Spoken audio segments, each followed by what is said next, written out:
Gabbat hadish clarin pop na hochgatan. They played an enormous concert in Rome to, I think it's like 500,000 people. Ach had with Genesis clues anya savinet ited. Vahachadiat on the skull leomach. Peter Gabriel was very quiet. Nobody ever imagined he would have a single performing bone in his body. They had no idea about how to put themselves over. Programa idan lars doonlar. He had this character with what looked like genitals hanging off him. And I think people screamed and gasped. Agus dúlain a hit kudaskan Holland. People thought, well, if Peter leaves, the band is finished. Phil's solo success definitely did affect the dynamics of the band. Hadish in fichet bliana hoshinat clue mis gashkich pop solo hue. Here's a hit, here's another hit, here's another hit. Their legacy was just showing what happens when you persevere against all odds.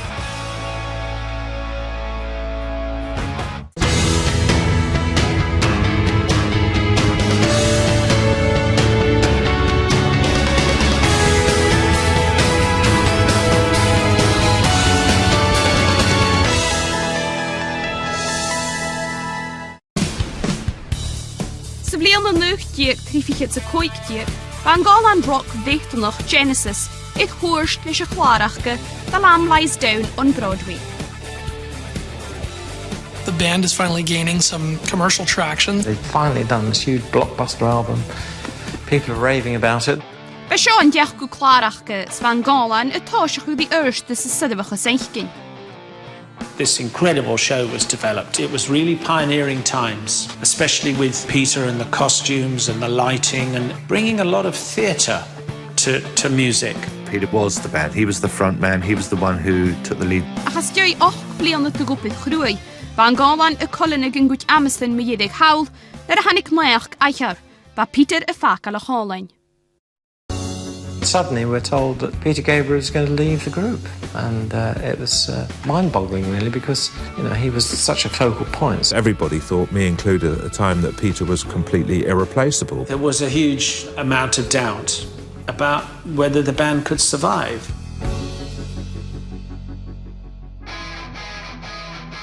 Hug shop buleg an Holland.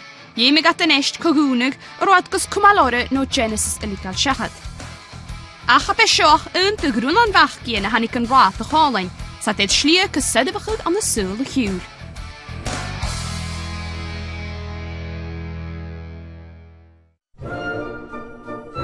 Beim fewe de wand se bli an de neug diek trifichet se koik ek skol Charterhouse an de city.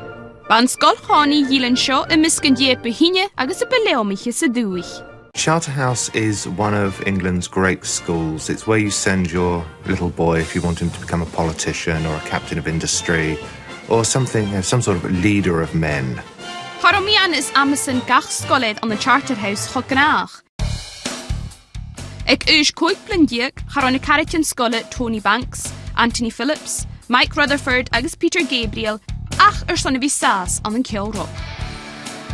So there were these boys, and they discovered that they liked music. That was the thing that kind of got them through the difficult regime. When there was a break time, there was a piano in the common room, and there'd be a mad scramble to get to the piano first. It was kind of a rebellious thing to do, because obviously at that time the Rolling Stones were always in the news, and so were the Beatles. So I think a school regarded pop music as something, the music of the devil. Hannig na carritin callach gus callan rock skolle a háisichuch. Anthony Phillips was very much the guiding force behind the band getting together. He was the serious musician who was always behind the scenes saying, I want him, and moving people into place. Mike Rutherford was the most rebellious. He actually had a moped that he concealed somewhere behind a bush up the road, and he would go off riding. He was the long-haired wannabe rock and roller with the guitar, which was not Charterhouse material at all. So he was constantly having his guitar confiscated. Tony Banks was more reserved. He was quieter, classically, trained pianist. And then Peter, who played piano and drums. Peter Gabriel was very quiet, very withdrawn. Nobody ever imagined he would have a single performing bone in his body. Yet one day he decided to jump up on a table and sing James Brown songs. And it was like, oh, he can sing really well. oh, he has charisma. And from then on, nobody doubted him. Rannoich diag trífichit sa seach, gwan gillen eith tosh chuldi cluich cudaman. Ach aron cudaman rhaasio ragachusach. The very first gig we did was we set up all wrong. We were like in rows, 2 rows with one behind the other.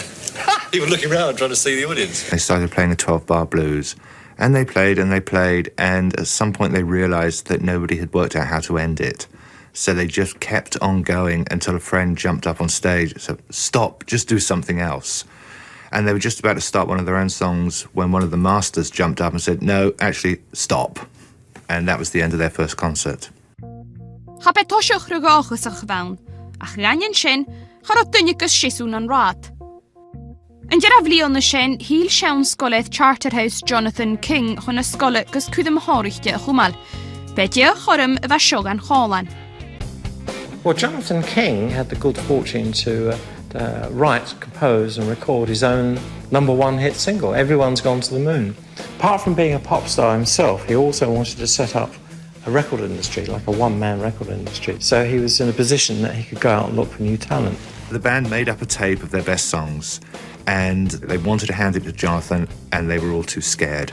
So in the end, they got a friend to pass it over. Once Jonathan King had heard the tape, decided he wanted to do something with the band, he said later that Peter's voice just leaped out at him, that the music was okay, the songs were all right, but Peter had a really great voice, and that's what attracted him. He offered them a recording deal with Decca Records, so eventually they ended up with a 1-year contract. Hannig tiwndag sonrichte de grach, va cud shachat a stioin a skola it lentin gocunant clari, piusgat a vecho isol di daichit nocht. En esht, jemigat enyam kerst the house on a halanachte. Jonathan decided, obviously they needed a name, so he called them Genesis because it was the birth of his career as a record producer. Sandulach nuch diag trifichit sa shach, hai Genesis go Regent Sound Studios an the Lunin, so ni hiet session clari doyalachke. They had these visions that they were going to be pop stars, and they even went so far as to go out and get special outfits in case Top of the Pops called to have them come play the single on, the big music TV show. Of course, they never got that call. Nothing really happened around the record, but already they were starting to dream in their heads about what that sort of celebrity would be. Hai hiet clarachke from Genesis to Revelation, a machas na bootjen sa varst nuch diag trifichit sa lug. Ach had door de kusfaaltje van football itet.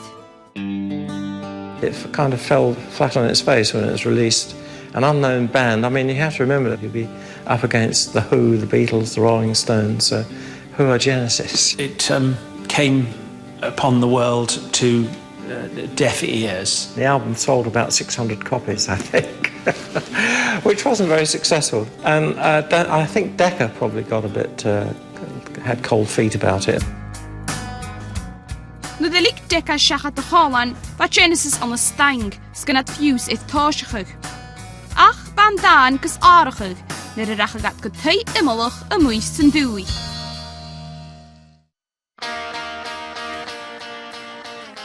Am luch diag trifichits an lug, har a kustochus rogilin Genesis itit, va bachgug ilikus teen an rat kudjach. Van a gilin a teen go kriech an nunis an larskol. Vali trichin tarakshi a tinuchke va holashtin it fake hassing. Marsen, jemigat tinku kogenig, it get de yanigat a huve holling. The group were planning to go their separate ways. Mike Rutherford was going to go to technical school. Tony Banks was going to study physics. Peter was going to go and study filmmaking. How different would that have been if he'd have become a film director? Hannig balich Genesis go kogunig dane. Chud gat dalia de choliste son bliane. Marsen san lawer, ga ja tulle korrike baan big immelach, swa kjol na fdievige sky fat na hoenje wat de shin. My parents had a cottage. It's about 30 miles south of London. Basically, it was going to be empty for the winter, and they lent it to us. So we all moved to the cottage with our ramshackle equipment and set up, and the band started rehearsing and writing. There were no distractions. They just had to get on with writing the songs and rehearsing and living hand to mouth. I think they were probably living on baked beans and freezing. Everybody would kind of drift down and have some breakfast, and by 10 or 11, you know, they were writing and rehearsing. Am yn bec an fiasan, hielt Genesis le oren agus style ŵr, ydda cws na belesichtje agus na pu professiante, na na horen yn loch iddi hiet chlarachge. What was unusual about Genesis is that they were all writers. People would bring to the party what were generally referred to as bits. And bits were a little chord sequence, a little melody, perhaps a guitar-y thing. The music that emerged was a fusion of all of this. So it was not mainstream pop at all. They were different and very English in a way, with this sort of mixture of the choral and the classical and the rock music. Now it's called prog rock. Then that was all a new idea, a new concept. Hadde sydd yn lawer sy'n iawrig sy'n, hwyd na gilyn streit dy chwydymyn, ach charoaniaistioch agus yn beg ach big. Fa grwn an fiasan iddo go siachat yn eist, scharoat y tîn dat na sasge idyn bdiaf amas, sydfachas. Yn oorsan, laiche sy farst dan yn uwch diag trifichet sy gich, hachyd gro Genesis y clych sy'n lati cherst. Somehow, we got a residency upstairs at Ronnie's. Showtime would arrive and there would be nobody there. But the resident house producer of Charisma Records had heard the band and was impressed. And he wanted to get his boss, Tony Stratton-Smith, to come and see the band. Tony Stratton-Smith was quite a powerful personality. He was one of those people that devoted himself to furthering talent and taking a risk, and he went up to see them performing with Peter singing away all these bizarre songs, and he was blown away. He loved them. He thought they were terrific. Having Strat mar y fachgydd, cwnant clarit the Genesis le toeristog glef anna chos cwdiach, geich nochtichen sy diachgen. Goheintach va vliel na amsachachge id oprachig nam vader. Ach, at sy va cwsyn y sier as na siawr, hachyd roet na gag yn ystgraf. Ship sio yn gwyd sywydd y filig. Well, there's always an occasional crisis in the history of Genesis, and perhaps the first big one was when Anthony Phillips, their lead guitar player, suddenly left the band. What was happening for Ant is that he was developing basically a kind of terminal case of stage fright. He got more and more nervous on stage. Even though there wasn't anyone in the audience, you know, we were still playing to nobody, but there was something about playing on live on stage that just began increasingly to get to him. So, yeah, his departure, a lot of bands would probably have folded because although he was the quiet guitarist who hated being on stage, in a way he was the leader of the group. I remember very well, we were sitting in the back of the van and there was Mike, Peter, Tony and I. And the others were very, very dispirited about Ant leaving and seemed hard to imagine going on without him. As inish Ant, bachol a sydd gro Genesis gysfali cygyddiist, a chwm yn golan ore y ganyan show. Although it was a bit of a body blow and probably upset everybody at the time, as it turns out with most Genesis changes over the years, it's always for the best. Mi ydych hawl haid y listeners prif chlychyd y gitar y lianig le fer ciwlog idro Steve Hackett. Steve Hackett was a great guitarist, and he put an ad in one of the music papers basically saying who he was, what he was looking for, and Genesis responded, and it worked. Ach be archwg elis y cholan y fydych dochus dogan Genesis. The band had real problems keeping a drummer. They went through 3 or 4. An yn uwch diag trifichet sy diech, hoosich Genesis y siŵl drwmed lentenjach le fi cwyd sanes sy feped mleach ciwl Melody Maker. Chwnig Phil Collins yn leach. So Phil saw the advert and he knew Strat and he knew that Genesis were with Charisma. And so he saw Strat in a bar in Soho one day and he said, what do you think about this Genesis band? And Strat said, they're really good, you should go for it. When he came to us, he'd already done a lifetime of drumming. At the age of 5, whereas other kids would go off and do normal things, they'd do their homework and then go out and, you know, go scrumping for apples or whatever, or play football in the park. I was upstairs trying to learn to play the drums, you know, which I did all the way through my early years. He was very much more down-to-earth West London lad and had been through rock bands. He'd done a lot of different things. He'd been a child actor, so he had this kind of inner confidence which the others lacked. Sa lúnas dal nuchtí trífiche sa diech, Iuich Genesis Phil Collins gefergan het diegen in cluche a benjamale an an jechtri kill pop. The auditions were held at Peter's parents' farm outside Woking, and Phil, being Phil, inevitably showed up early. There was a swimming pool, so Phil got into the swimming pool and decided he would listen to every other drummer go through his paces. And then when it was his turn to play, he'd know exactly what the band were looking for. And then when he got up, he just played exactly what they wanted to hear. Very cunning, but it worked. Hoe het Phil Collins an uppid, dat Genesis an est is sheer as na baske iad an lamas. Zat het builúr agus cúnant clari ein gan chálan. Ach gus liatachig iad an gut eisteach agus an luch glentin, bat an dúl an gut cudamen a horst go aatiachan iad le eintineach.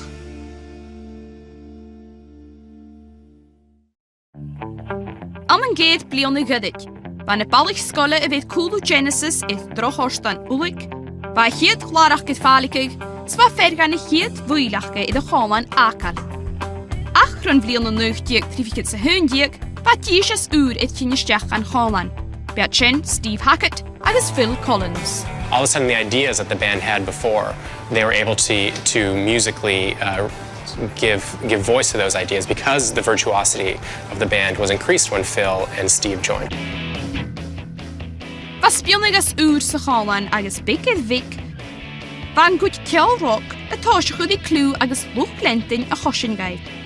Ach, maar wat de gamme zit clue zonrichte te wistui sul kill rock, va onrutte jere, bekan kud shachat. I mean, the truth is that they didn't want to be performers. They really did see themselves much more as writers. I even remember a discussion about actually performing behind a black curtain. They felt that they kind of got in the way of the music. They had no idea about how to put themselves over as a live band. When you saw the early Genesis, they'd all be sitting there very quietly, sitting down and playing, you know, like a committee performing. I think Peter realised way before anybody else that essentially that it fell to him as the singer to kind of develop a stage persona and develop the performance. Agus shennin derav rut a reine. Ek kudem weg an an nuchtje trifikit sa hundiek, reinig Peter rut sonrichte I janef tron goedemachke. Peter was on the stage and there was just this throng of people and suddenly he was just overcome with a desire just to sort of be part of them. And so he jumped feet first into the crowd. He jumped off the stage, presumably assuming that people would catch him and carry him and, you know, pass him around the crowd. There was a bit of a masochistic streak about Peter, I think. He wanted to prostrate himself before the fans, and he took it rather too far. Now, if you're in the crowd and their feet are at that height and they jump at you, inevitably you get out of the way. So the crowd duly parted and Peter hit the floor hard. I think the audience thought it was all part of the act when he was lying about, screaming and rolling about in agony. But as it turned out, he had actually injured himself. He sort of finished the set on his knees and we called an ambulance and he ended up with his foot in plaster. As jij lemesteach en jeesteach, hoe me edele glissen in de marst onlaar.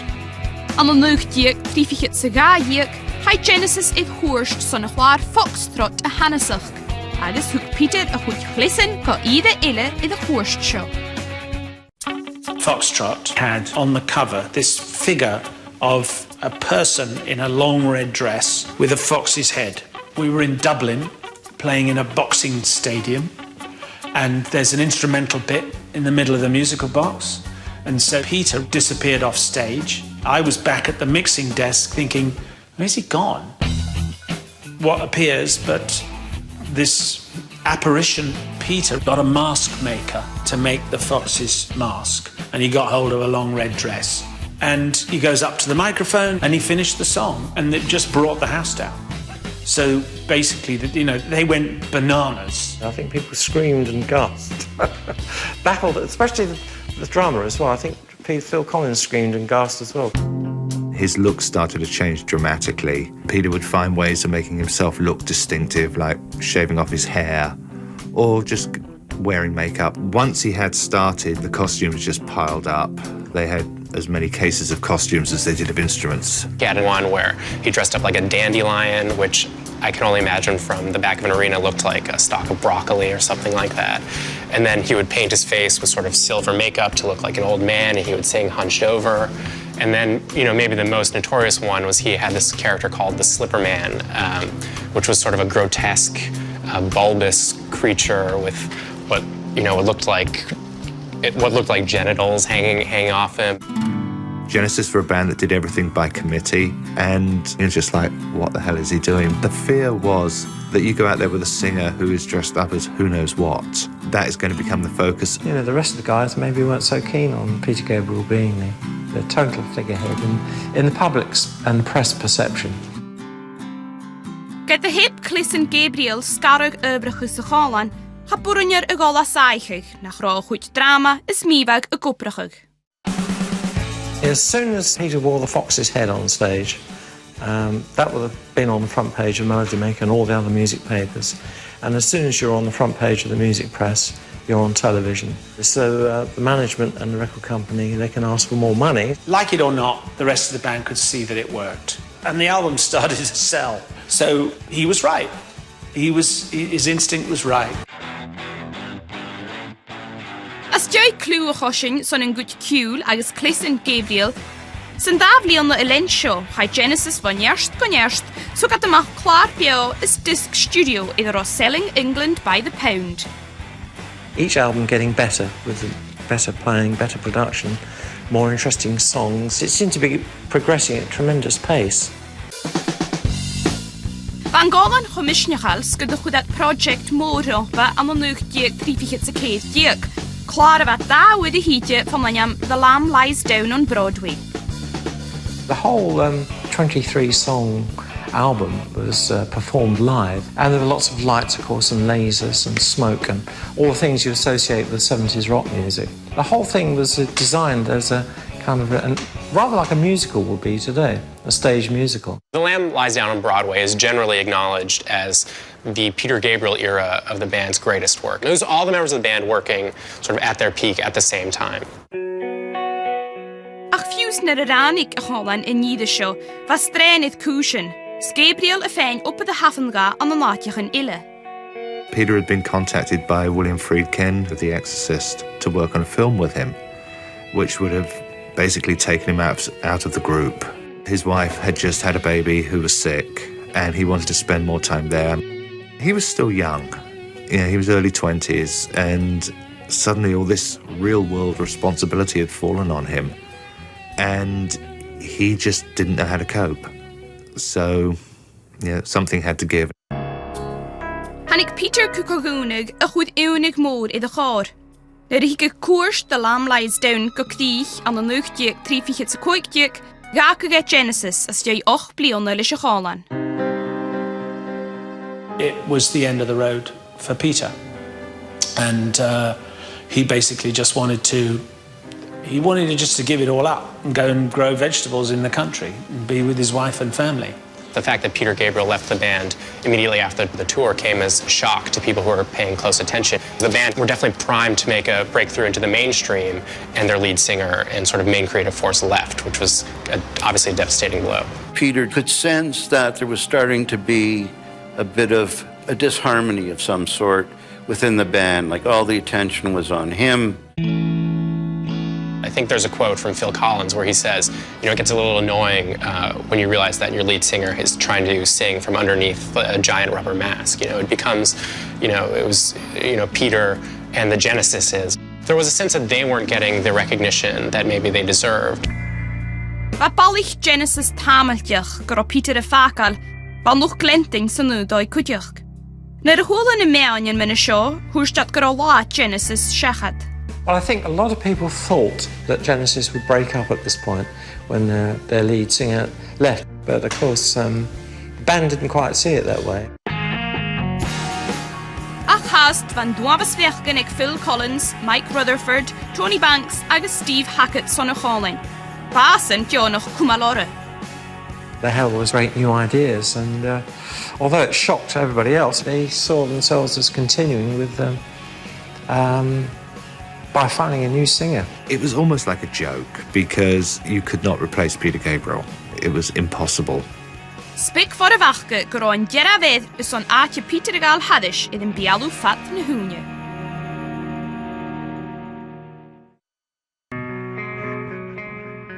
As jy och blian na cálag va Genesis sheer as enjamal. Ach na die jins Peter gaif groe fakal va troch voor je seo da na chálain. Everybody thought, me included at the time, that Peter was completely irreplaceable. He was the one who was standing there at the front with the funny haircut and the fox's head and the weird capes, and, you know, how could they carry on without that sort of personality as a figurehead? Reinig Genesis kumalore. Chumegat sulemach son sinneted talentig gaan chálan, we gerst gotarnjach die Peter Gabriel. They tried about 30 singers, but no one could get near cutting it. We couldn't find anybody else, so we were literally we were looking for singers while we were writing the music for this record, and we came to the recording of the record and we still didn't have a singer, and we finished all the backing tracks and still didn't have a singer. Nobody was pulling it off to their satisfaction. I think one day, deep into this process, you know, Phil just got, well, why don't I have a go? You know, we've seen so many bad people. Let me sing. Van dunje kerst in bialu fat na hoonje. What no one had reckoned on was how intensely musical and what a good singer Phil is, you know. So I said, I'll have a go, you know. And one song at a time, we finished them. And then the logical thing is to go on tour. You know, what do you do next? You go on tour to promote the record. Savars trefich sa shiatjek, hij Phil it bialu eestjach aan Ontario, Canada, maar vrief hunjeted son ik hier doet. When people heard that Phil Collins was taking Peter Gabriel's place, I think naturally people were thinking, is this going to work? I remember going to see the first show without Peter, with Phil, and everybody feeling their hearts were kind of pounding. I could see there was a touch of nervousness. There was definitely a pressure. How do you replace this Peter Gabriel? It was very hard for me, you know, playing the drums from the age of 5 or 6. You have this security blanket which is around you, and suddenly have that taken away. And to be up front. To be out front is like standing there naked in front of all these people, sort of. You know. Phil Collins, just from looking at him, is an unlikely choice for a frontman. He's short. Even in the 70s, he was already balding. He's not particularly good-looking. Everybody could see that Phil was nervous, but once he got the applause and once he started to sing and the audience were supportive, then it all the problems floated away and people realised there was life without Peter Gabriel. Wat Genesis in shall son kilo chana harsht unlet, who got the machen glad trick of the tail as a yeron trifichit sa shiat yek. Hagus ben glad up a hudevachale wachke korukishin. Set ook adeve tri sne klarin kiul. Ach va aurigien ele en doel tachas sacholan kudjach. Gak nechtliche a guitar Steve Hackett, scaf Daryl Sturmer aatje sacholan sat it hoorst. Hoe dat Chester Thompson son a drumedach gegalos live, leis grotelistenes Phil in echt geakal maar prief nech a cholein. Va aurigien elekas tienjen bar kudjach. Ik tiedig na shechketen va progressive rock getollemach a fassan. Hai Genesis leis a dru praviakarachug fuum a cholein. You know, they started to see a sort of streamlining of the music where the songs got shorter, the hooks became a lot more obvious, the vocal hooks. Once he took over as vocalist, he knew that the fans expected a degree of theatricality, but he was not going to dress up. And could you imagine if he had? A lot of the hardcore fans felt like, oh no, they're selling out, it's getting commercial. I don't think they sold out at all. The style changed, and they were aware of it, and they changed with it. Hoe gat amach klare hashpenjum fuum uurshow an een nuchkiet jeek trifichit sa hochjeek van Githel, and then there were 3. This was Genesis really becoming a pop band. It's sort of the obvious dividing line between progressive rock Genesis and pop band Genesis. Agus gasat na commercialte na wat dinge dieve doel. Hoshin yn glad shen sydde we geschrijf nach rood dief iedereen as net jich bliande wat kalig. Well, the album, and then there were three, which was a bit of a lifesaver, really, because it yielded a fantastic hit record, Follow You, Follow Me, which was a top 10 hit. It kind of showed people that despite the departure of Peter Gabriel, they were up for being a commercial, popular success. So suddenly there's all this media is at the airport. You know, we've actually on a charter plane all of a sudden. That was one big sign of change, you know. They open the doors to the plane, cameras are flashing. Gyda fad ffata ca yw, mae yedig hawl va enyam Genesis it bilen yn dlwy. Sa varst nuchtje trifichet sa hochtje, chayn golan timichel a dwyl it hoorstje vad och kmiasen. So we said at the beginning of the year, which is 78, we're going to do 3 American tours, play everywhere. We have to tour Europe a couple of times and do Japan as well. Besta de bachus commercial te it leva show ach va vulkos vieke it bear version te fill. My missus said, then my wife, said, well, we won't be together at the end of it. But I said, Wes, I've got to do it, you know. It's a band, and it's stupid to talk about it, really, because, you know, I should really have said to the band, I can't do this. But you don't, you know, you're part of a group and you sort of all for one and one for all. When we finished in 78, his marriage was getting really rocky.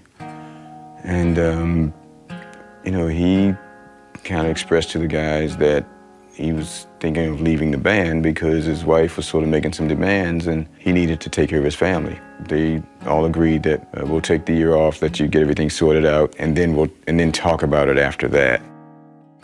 As jy tripli on the reunigheid pikan Portugal, a charoshoku se vi go kus fame the fill seven. Te vestui pikan viasen wat is skarug. Skas ich heel neintje mich al het kushen, hier fill gachi schode eentjen gewiskrivig oren. I remember the real, you know, prolific period seemed to come after that divorce, you know.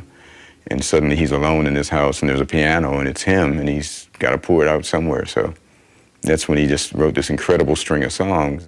Over the period of a year, I did write all these songs that were basically autobiographical. It was like a diary. In a weird kind of way, because of the pressure he was under, the emotional strain that he was going through, that inspired a lot of the songs and led to people feeling for the artist. Out of this trauma came great music. Ymysg na horen je skrif Collins van doran enimal misunderstanding, in jera voran a choshin siddeviges gan dar klarach ge juk. As jy chile dash maar gewoon pop asur, wat Groenland boekkiel kluutjig a farpish a nooit Genesis on Atkins na klaren. Na misk vat Donna Summers agus na Bee Gees. Ach, ik kan gunash de smoe, van Holland ach geheen. Na hoshach na hochgeten, wat Genesis it bekige go Holland der hoed. Wat en echt it kluwe hoshin ga peen, from na horen skanyal ek Phil Collins. Swat anchtje agus siddevigal na boekkiel falle kutjach. In between Genesis projects, Tony Banks recorded a couple of solo albums. I actually played on Tony Banks' first solo album, which I thought was a great album. Mike Rutherford started Mike and the Mechanics. Silent Running was a hit for them, and it had to be fulfilling for him to step out with his own project and see that do really well. Ba Peter Gabriel is de golle hein na euner an den gneemige se hiul. Zweed kluwe hoshin lish na horen anichte Sledgehammer agus Big Time. Ach bij Phil Collins verre Benjamale hieke gasse gaman. An de nuchtje keetviget se hun, hoek Phil mag hiet klarekke face value. Klaar of al laan oren weide skrivig as jy ga heen se wen jallachig. Hoshin na horen face value agus In the Air Tonight, clue is siddeviges it lees na klaren kuul. In the Air Tonight was a huge single. You just knew this is a hit song, you know. There was just something about it, that real haunting kind of thing. And what that song did was it sort of established Phil Collins as somebody who could have a viable solo career. Before that, you know, he was the sort of weird-looking lead singer of a mildly popular band. And then he comes out with this song that's so dramatic, you know, and it showed people that Phil Collins was somebody worth paying attention to. He's being asked to play on albums by Eric Clapton. He's playing on albums by Robert Plant from Led Zeppelin.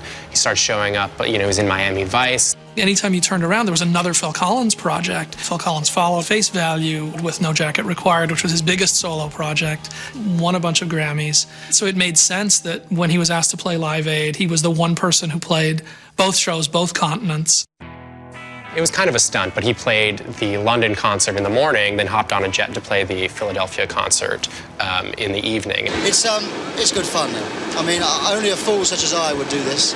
You know, that sort of made him one of the stars of Live Aid, and that was the thing people were talking about, and that was the thing people wrote about the next day. That was his moment, and he sort of rose to the occasion. I landed and I rushed onto the stage. I checked the piano, checked the drums, went into Clapton's dressing room, said, "Hi, what are you playing?" Went to the Zeppelin dressing room, said, "Hi, what are you playing?" Went on stage, I started playing, you know, really unaware of what had gone on. But I still meet people on the street now that say, "Have you recovered from that?" Which is, so obviously people remembered it, but it was an extraordinary day.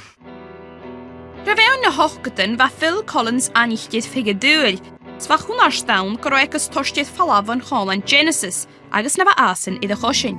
Phil's solo success definitely did affect the dynamics of the band. I think in some ways it was felt it was a little bit lopsided, the balance and stuff. You know, these guys had grown up together, they'd always been a band, they'd always been equals, and all of a sudden there was so much more spotlight on Phil Collins. I think there was the idea that Genesis had sort of become Phil Collins' side project. That was the thing he did when he wasn't working on his own music. A chorot dat y gŵl ag Phil bach go chwydydd y cholan hein, agus an nwchtie ceith fichit sa sia, va Genesis gus yn glad y smwach go hostimach, Invisible Touch. When Genesis came back together for the Invisible Touch album, that was really the thing that finally took them all the way through the roof. This is a band that had been around for 15, 16 years, and this late into their career, they finally had the #1 selling album in America. And you know, it sort of established that Genesis, in addition to Phil Collins, could be a huge commercial prospect and was wildly popular in its own right. I think that was definitely sort of the band's crowning achievement. Invisible Touch was like the pièce de résistance for Genesis, because I don't think they'll probably ever enjoy quite such a perfect album again. I remember they would always send me the pre-release. This one in my mind, it's like, I remember distinctly feeling like, wow, here's a hit. Here's another hit, here's another hit. I think Invisible Touch is sort of the album that we look to as the pinnacle of Genesis' career. They'd long since been a cult band. They'd sort of, gradually been becoming more and more popular. Their singles were getting more and more popular. Their frontman, Phil Collins, was, he's one of the world's biggest pop stars at the moment. And then they came out with this album, Invisible Touch, that sort of, it sort of hit a cultural nerve. Fe Sean drisw clar diag achgus, va Genesis id mwlwch na'n glar yn ciwl yr un my iedig hawl. As y dwtting syfli on the ceid fichyd sa sia, hayadid hwrst.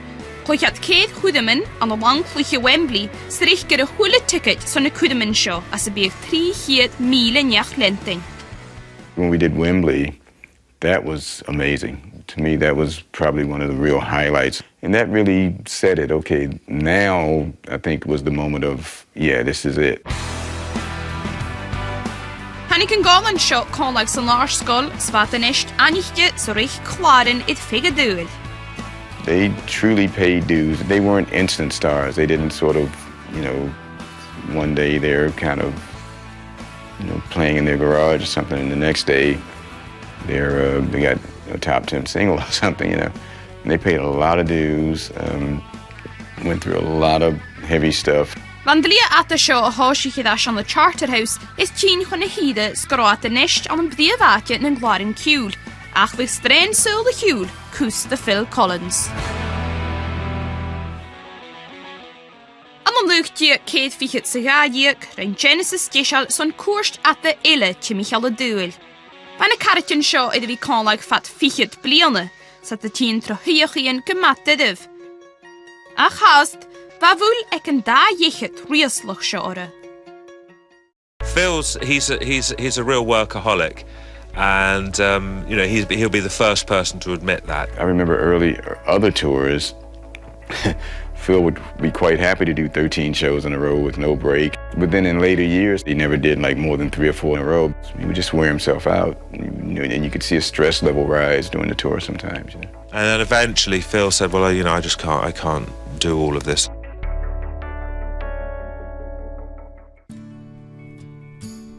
As dwi chorus fichyd bliona on the Genesis, va Phil Collins i fa skiye. I remember seeing him playing out in Florida, actually, a gig in Florida. And he was standing on the stage at this huge venue, thousands of people waiting to see the band. And he's standing there, and he turned around to me, and he had a sore throat, he couldn't sing. And he suddenly threw the headset at me and said, go on, you sing. You do it. He said, I can't do it anymore. Then I began to realise that maybe Phil would like to take a break from Genesis. And it was physical exhaustion. He'd been juggling the solo career and the band successfully for 12 years at that point.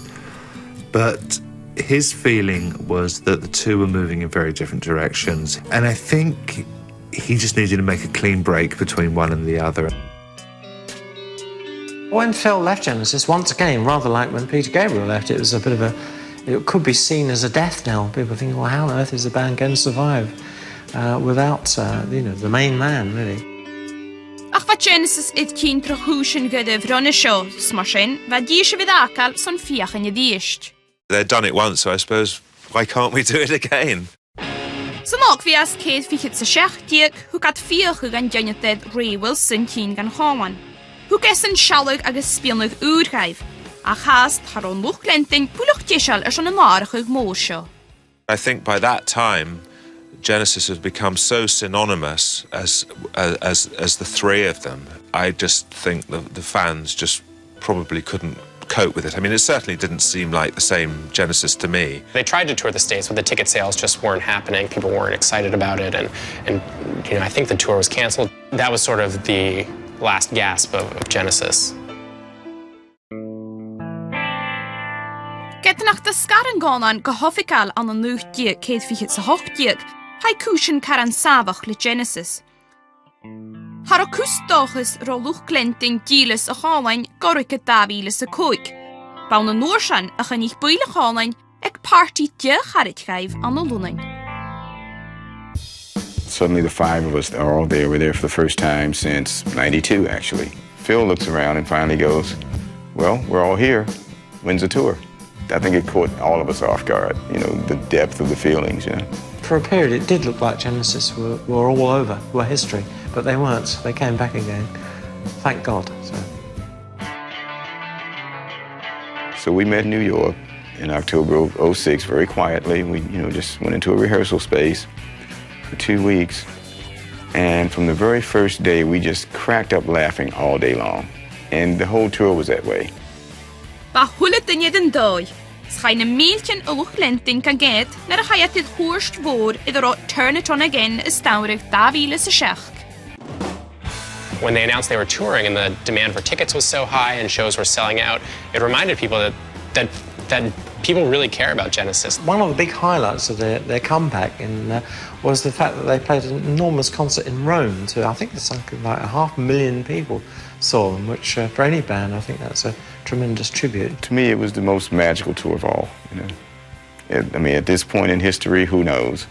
If it never happens again, it was fantastic. Ha je hwrst sio chwyd eith doi son y bwyl y host calag wyd ille. Sas dioi daichet blion yen chalan, scoig clar yn diag, ha clw latid ag ysgil y bedli ag Genesis an y sŵl hiwl. I think Genesis is going to be remembered for the quality of the music, for one, the longevity for another. There's been integrity all the way. The legacy of Genesis will be this treasure house of music, all these wonderful albums that they've laboured long and hard over the years. This is the band that sort of took progressive rock as far as it could go in terms of the complexity of the songs, the complexity of the music and the stage presentation. They're sort of the ultimate cult band. They've remained friends throughout. If somebody leaves, they don't become the enemy. They just become a member of the family. Their legacy, I think, was just showing what happens when you persevere against all odds.